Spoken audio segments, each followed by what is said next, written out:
السلام عليكم. في الفيديو ده هنوضح ازاي نقدر نزود هارد او رامات للابتوب ايسر اللي هو سلسلة A315-23. السلسلة دي عموما ارخص حاجة موجودة في مصر، وعلى حسب السعر المواصفات بتختلف. احنا هنا معانا النسخة اللي هي رايزن 5، دي 4 جيجا رامات و1 تيرا هارد. فاحنا عايزين نزود اس اس دي ونزود رامات كمان. قبل ما نبدأ برضو نشوفه يعني من الخارج عامل ازاي. هو في هنا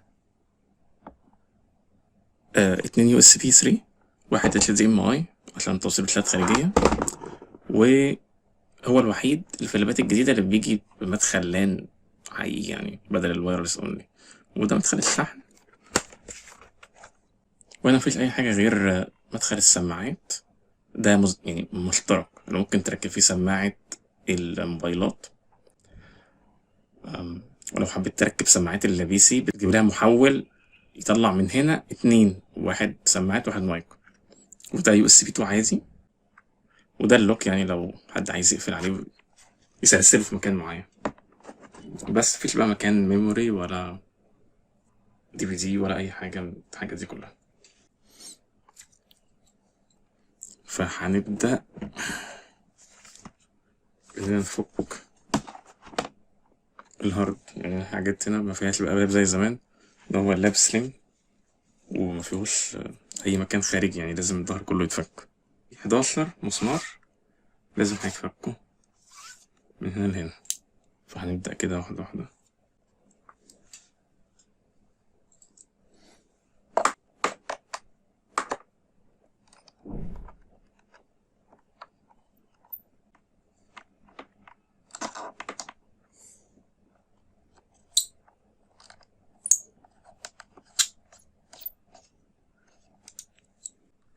ماشي، ندخل على الصف التاني.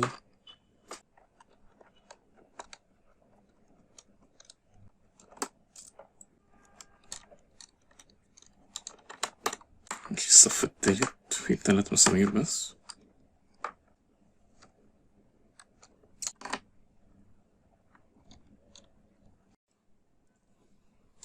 طيب هنيجي بقى الفك الجزء البلاستيكي دوت. مينفعش نفكه بمفك عشان هو يعني مينفعش معدن مع بلاستيك، فهو الأفضل كارت زي أي حاجة من دول. يعني مثلا معايا كارت الملاهي دي، هنبدأ نفك بيه. أفضل مكان نفك بيه اللي هو الناحية دي،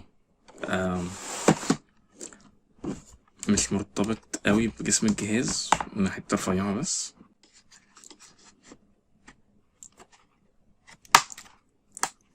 هي كده بس بنمررها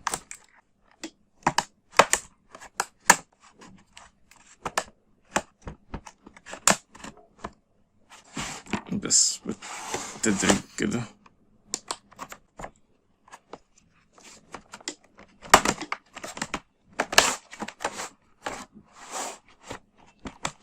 بس ممكن في كروت تكون أقوى شوية. نكمل.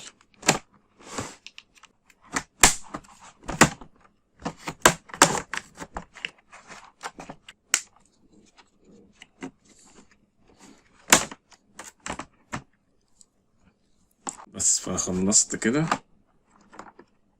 بشيل الظهر كده. بسم الله. دلوقتي اللي راكب ده هارد ديسك، ده الواحد تيرا، وده ممكن يتشال ويتركب بداله اس اس دي اللي هو 2.5 انش عادي. وفي هنا ده سلوت رام غير اللي مدمجة، يعني ال4 جيجا اللي موجودة في الجهاز هي مدمجة مع البوردة. سايبين هنا سلوت فاضية عشان نركب بعديها. وهنا مدخل الام دوت 2 اللي هنركب فيه الاس اس دي الجديد.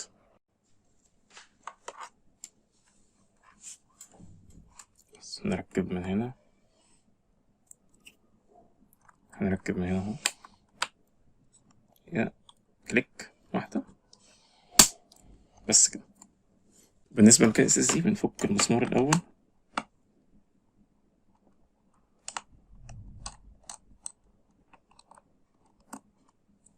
بعدين نركب الاس اس دي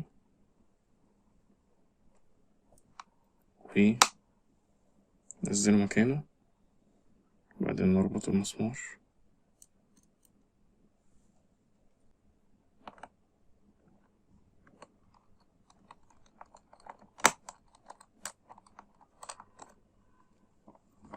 تمام. بس الظهر بقى بيركب بكل بساطة من غير يعني أي معاناة كده، بس مش محتاج بقى تركب بصعوبة، هو بكل سلاسة بيركب في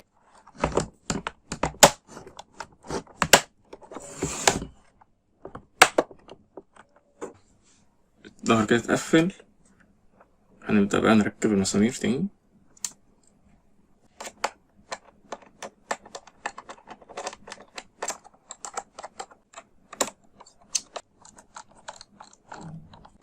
بس فالجهاز كده اتقفل تمام، مفيش أي مشكلة. لو عجبكم الفيديو ياريت نعمل لايك ليه وسبسكرايب للقناة وشير عنكم على الصورة اللي معي عشان نقدر نوصل لناس أكتر.